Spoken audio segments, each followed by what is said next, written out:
नमस्कार प्यारे बच्चों, आपका चैनल में स्वागत है। और आज हम आपके लिए लेकर आए हैं वसंत भाग 1 कक्षा 6 का पाठ 16 वन के मार्ग में।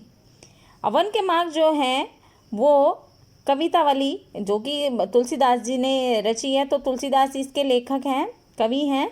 तो कवितावली से अयोध्या कांड से ये 2 सवैयाँ आपके सामने प्रस्तुत है।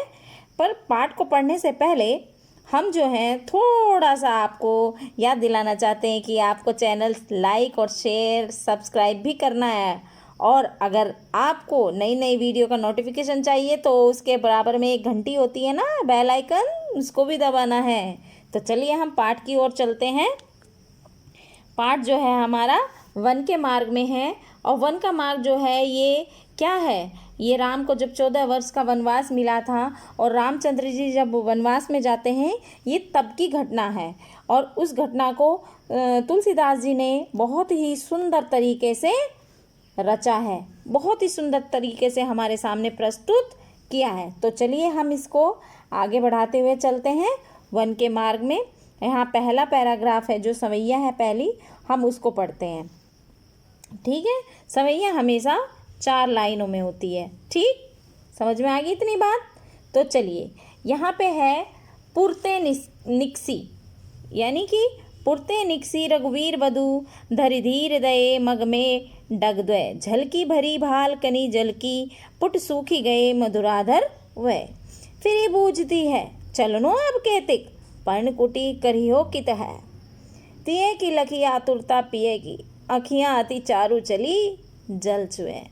तो यहाँ पर जो है इसका अर्थ क्या है? पुर का मतलब है नगर, ठीक। और निक्सी का मतलब है निकली, ठीक। और रघुवीर वधु तो सीता जी हैं ही। धरी का मतलब होता है धैर्य, ठीक है, धीरज, धीर, धारण करके, ठीक है, धारण। एक धीर का धरी का मतलब क्या है? धारण करना। और धीर का मतलब धैर्य। तो इस धीर का क्या मतलब है? धारण, ठीक। दय का मतलब है रखना। और मग मतलब रास्ता, ठीक। और डग मतलब कदम, ठीक। और द्वय मतलब 2, ठीक है। बिल्कुल स्पष्ट है इसका अर्थ। आपको अर्थ जानने से पहले इसके जो कठिन कठिन शब्द हैं इनका अर्थ आना बहुत ज़रूरी है। पुरते निक्सी रघुवीर वधु, यानी कि रघुवीर वधु यानी सीता जी नगर से निकल चुकी हैं और उन्होंने धैर्य धारण किया हुआ है, उन्होंने बहुत धैर्य रखा है। अब रास्ता जो है उन्होंने अब 2 कदम चला, यानी बहुत वो कुछ दूर, 2 कदम का मतलब ये नहीं कि घर से 2 ही कदम रखे। अब वो कुछ दूर चली और चलते ही क्या हो गया? अब चलिए यहाँ पे इस लाइन का अर्थ है कि जो रघुवीर वधु हैं, जो सीता जी हैं रामचंद्र जी के साथ में, वो कहाँ निकली वो वन को जाने के लिए निकली। और उन्होंने धैर्य धारण रखा है, धैर्य धारण किया हुआ है उन्होंने। अब वो रास्ताओं को कुछ दूर चली ही थी। अब देखिए यहाँ पे हम आपको दिखाते हैं, ये देखिए यहाँ पर, ठीक। ये यहाँ पे राम हैं, ये सीता जी हैं, ठीक है। ये तो ये आपको दिख रहा है, ये राम आगे हैं, सीता बीच में है और जो लक्ष्मण जी हैं वो पीछे पीछे हैं। तो चलिए अब हम दूसरी पंक्ति का अर्थ जानेंगे। झलकी का मतलब क्या है? दिखाई देना, यानी छलक जाना, यानी कि भरी भाल कनी जलकी, यानी कि जो उनका जो ललाट है, अब वो जब कुछ दूर चली तो उनका जो ललाट है, जो माथा है, उस पर क्या आ गया? पसीना आ गया, पसीने के बूंदे आ गई हैं। पुट सूखी गए मधुराधर, वह पुट मतलब होठ, ठीक। होठ उनके सूख गए, सूखी मतलब सूख ही गए। यहाँ पे जो मधुराधर है, मधुराधर वे, यानी कि जो उनके होठ हैं, जो उनके तुलसीदास जी कहते हैं कि उनके जो होठ हैं वो क्या हो गए हैं? वो सूख गए हैं, ठीक है। अब जैसे ही वो 2 कदम बहुत धैर्य के साथ वो निकली थी, लेकिन जैसे ही वो थोड़ी दूर चली, यानी 2 कदम का तो बिल्कुल हम कह नहीं सकते, तो उनके माथे पर पसीने की जो बूंदें थी वो झलकने लगी थी, और जो होठ थे उनके वो भी सूख गए थे। जो मधुर होठ, जिसे हम यहाँ पे मधुराधर दिया है ना, तो मधुर होठ क्या कहा गया है कि मधुर होठ जो है उनके वो सूख गए थे। अब चलिए तीसरी पंक्ति में, फिर बूझती है, उसके बाद वो पूछती है, जब उनके होठ सूख जाते हैं, पसीने में वो लथपथ हो जाती है, उनका माथे पे पसीना हो जाते, चलनो अब केतिक, यानी कि अब कितनी दूर चलना है। केतिक चलनो, अब और कितना चलना है। पर्णकुटी करियो कित है, यानी कि पर्णकुटी कहाँ बनानी है, पर्णकुटी कब बनाएंगे, कैसे बनाएंगे। पत्तों की कुटिया, पर्णकुटी क्या होता है, पत्तों की कुटिया, ठीक है, जो पत्तों से बनाई जाती है, पत्तों की कुटिया, ठीक। तो चलिए अब हम थर्ड लाइन का हमने अर्थ जान लिया, अब हम इसको फोर्थ लाइन पे चलते हैं, ठीक। यहाँ पे देखिए, तिये की लखी आतुरता पिए की, अखियाँ अति चारू चली जल चुए, ठीक है। तिये मतलब पत्नी, ठीक। आतुरता मतलब व्याकुल, ठीक। अब अखियाँ अति, अति मतलब बहुत, चारू, चारू का यहाँ पे है सुंदर, ठीक है, सुंदर।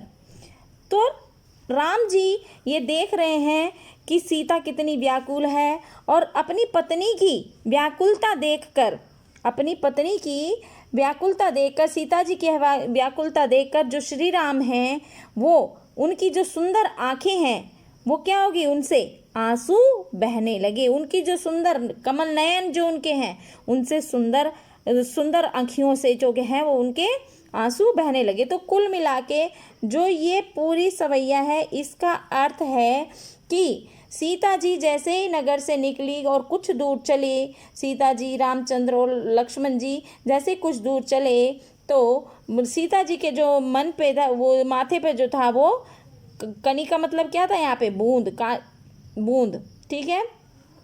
तो वो क्या हो गया, वो उनके माथे पर क्या हो गया, वो पसीना आने लगा, पुट सूख गए, मधुराधर वे, यानी कि उनके पुट जो होठ थे वो सूख गए।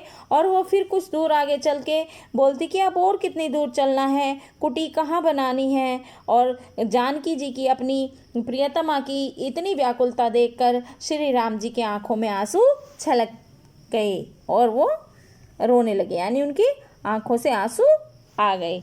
तो इतना आपको समझ आया। तो चलिए अब हम दूसरे पैराग्राफ पे चलते हैं, यानी दूसरी समैया पर चलते हैं, ठीक है। चलिए, ये है इसकी दूसरी सवैया।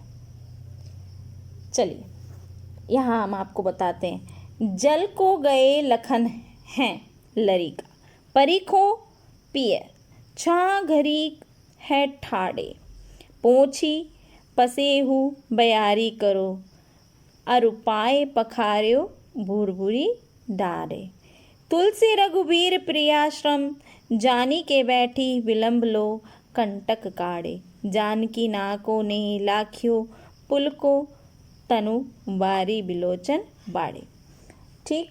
तो यहाँ पे जो है, वो जब प्यास लगी थी, वो होठ सूख गए थे, माथे पर पसीना आ गया था, तो कौन गया फिर जल लेने के लिए, जल लेने के लिए कौन गया, लक्ष्मण, ठीक है, लड़का, यानी कि वो जो जल लेने गए हैं लक्ष्मण। यहाँ पे सीता जी कहती हैं कि जो लक्ष्मण जी हैं वो तो अभी बालक ही हैं, वो जल लेने गए हैं, पता नहीं उनको कितना समय लग जाए, पता नहीं उनको कितना टाइम लग जाए। लड़का मतलब यहाँ पे क्या है, लड़का, ठीक। यहाँ पे देखिए, लड़का का मतलब क्या है, लड़का, ठीक। और परीक्षा का मतलब, परखो मतलब प्रतीक्षा, ठीक है, प्रतीक्षा, प्रतीक्षा होता है बड़ी की मात्रा, ठीक। चलिए, प्रतीक्षा,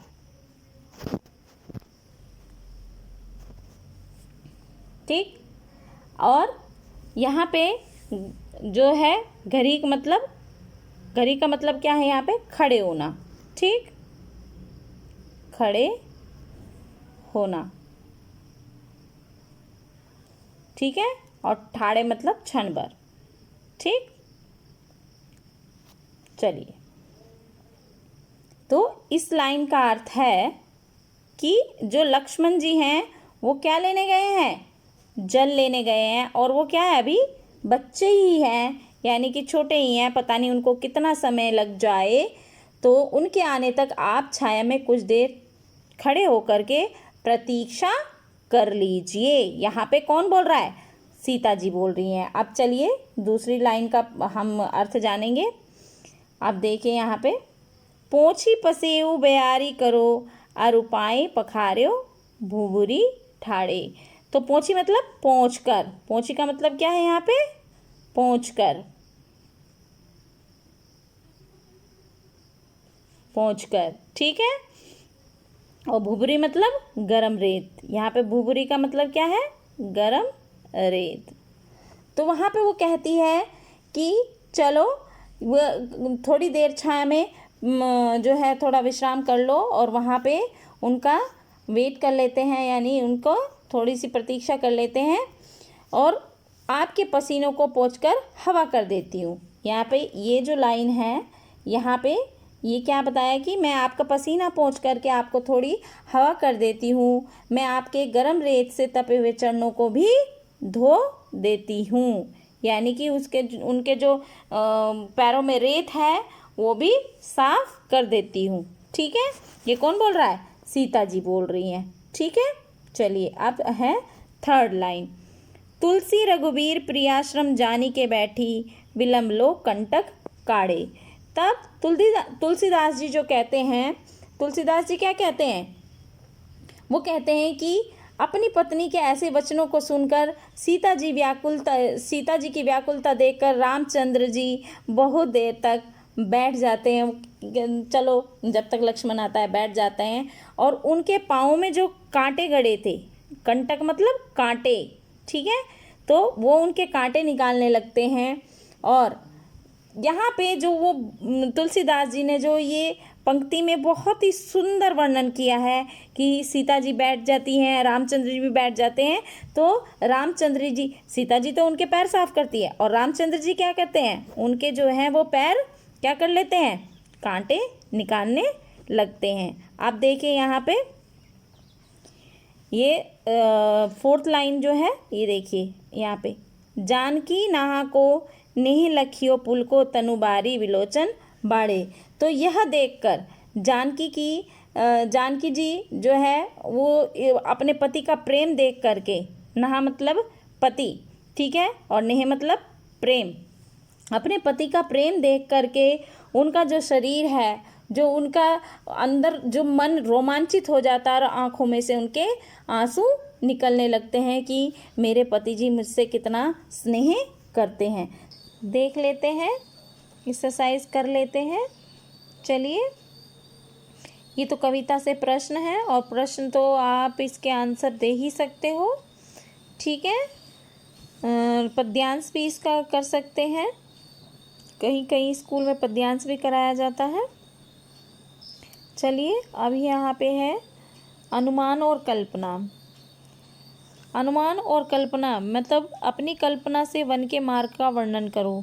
अब वो आपकी इमेजिनेशन के ऊपर है कि आप कैसे कल्पना कर सकते हो, कैसे वन में कैसा दृश्य आप दिखा सकते हो, वो आपकी इमेजिनेशन के ऊपर डिपेंड करता है। ठीक है, चलिए यहाँ पे अब आ जाइए भाषा की बात। इसमें अभ्यास कार्य इतना है नहीं, जो है थोड़ा बहुत वही हम आपको समझा देते हैं।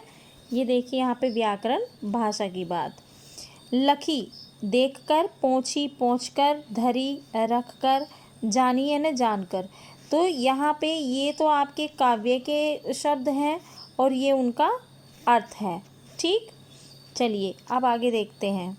ऊपर लिखे शब्दों और उनके अर्थ को ध्यान से देखो। हिंदी में जिस उद्देश्य के लिए हम क्रिया में कर जोड़ते हैं, जहाँ हम क्रिया में कर जोड़ते हैं उसी के लिए अवधि में क्रिया में ई को जोड़ा जाता है। जैसे अवधि में बैठ का बैठी हो जाता है, हिंदी में बैठ कर होता है। तुम्हारी भाषा या बोली में क्या होता है, अपनी भाषा के ऐसे 6 शब्द लिखो और ध्यान से देखो और कक्षा में बताओ। अब देखिए जैसे हमारी भाषा में होता है, तो हमारी भाषा में क्या होता है,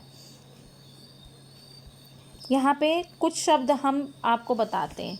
जैसे आपको बताते हैं, ये देखिए ताक के, हमारे यहाँ पे बोला जाता है ताक के। तो ताक के का मतलब क्या होता है, देख कर। ठीक है, आपको अपनी भाषा में जैसे अगर जम्मू कश्मीर में है तो डोगरी में भाषा में क्या बोलते हैं, और अगर आप गुजरात में हैं तो क्या बोलते हैं, राजस्थान में है तो क्या बोलते हैं, यूपी में है तो कैसे बोलते हैं। तो और ये एक देखिए बैठ, बैठ के यानी बैठ कर। ठीक है, 2 शब्द तो ये आपके हो गए, बाकी के शब्द भी आपको बताते हैं हम। देखिए जैसे आपका हो गया ठहर के, ठहर के तो रुक कर, इसका अर्थ क्या होता है, रुक कर। ठीक, जैसे सुत के, तो इसका अर्थ होता है क्या, सोकर। ठीक, और भी हैं बहुत से शब्द, ये देखिए खाके, जैसे हम बोलते हैं अरे खा के आ रहा हूँ, इस तरह से। ये कहाँ की लैंग्वेज है, ये मेरठ के आसपास की बोली की है। ठीक है, ये देखो खाकर, वो पूरा शब्द नहीं बोलते हैं। ठीक है, पढ़ के तो पढ़कर। तो इसी टाइप से आप अपनी लैंग्वेज में भी लिख सकते हैं, अपनी भाषा में। ठीक है, और ज़्यादा इसमें कुछ ऐसा है नहीं, इसमें बहुत ही थोड़ा सा दिया गया है। अब ये देखिए आपके शब्द अर्थ, जो कि आपको साथ साथ हमने बताए भी हैं जब व्याख्या आपको समझा रहे थे, फिर भी आप देखिए। पूरी यहाँ पे क्या है, नगर या किला। निकसी मतलब निकली, वधु यानी बहू, धरी मतलब धारण करके, और धीर मतलब धैर्य, धीरज, दय मतलब रखना, मग मतलब रास्ता। ठीक, चलिए यहाँ पे देखिए डग मतलब कदम, द्वय मतलब 2, झलकी मतलब दिखाई दी, भाल मतलब ललाट, कनी मतलब बूंदे, पुट मतलब होठ, बुझती मतलब पूछती है, केतिक मतलब कितना, पर्णकुटी मतलब पत्तों की बनी छाजन वाली कुटिया। ठीक, यहाँ पे देखिए कित मतलब कहाँ, तिय मतलब पत्नी, आतुरता मतलब व्याकुल, चारू मतलब सुंदर, और लड़का मतलब लड़का। तो ये आपको इसकी व्याख्या भी बहुत अच्छे से समझाई गई है, इसको ध्यान से सुनना है, बार बार सुनना है। और वीडियो भी कोई ज़्यादा बड़ी नहीं है, वीडियो भी आपकी छोटी सी ही है। बाकी के इसकी अपेक्षा जो आपके गद्य पाठ हैं वो उनकी वीडियो थोड़ा बड़ी बड़ी बनाई गई हैं, लेकिन बड़ी वो इसीलिए है क्योंकि उसमें आपको हर एक चीज़ प्रोवाइड की गई है, सो दैट कि आप अच्छे से उसमें अपना सारा कार्य कर लें। और हमने 2-2 3-3 वीडियो इसलिए नहीं बनाई क्योंकि थोड़ा कन्फ्यूज़न भी हो जाता है। आपको एक ही वीडियो में एक चैप्टर की एक वीडियो बनाई है ताकि आपको हर एक चीज़ उसी वीडियो में प्रोवाइड हम कर सकें। तो आप समझने की कोशिश करना और उसको अपने आप में जब भी आप पढ़ने बैठो उसे किताब लेकर के बैठना और अंडरलाइन करना और अच्छे से पढ़ना, बार बार उसको देखना, सो दैट कि आपको वो चैप्टर समझ में अच्छे से आ जाए।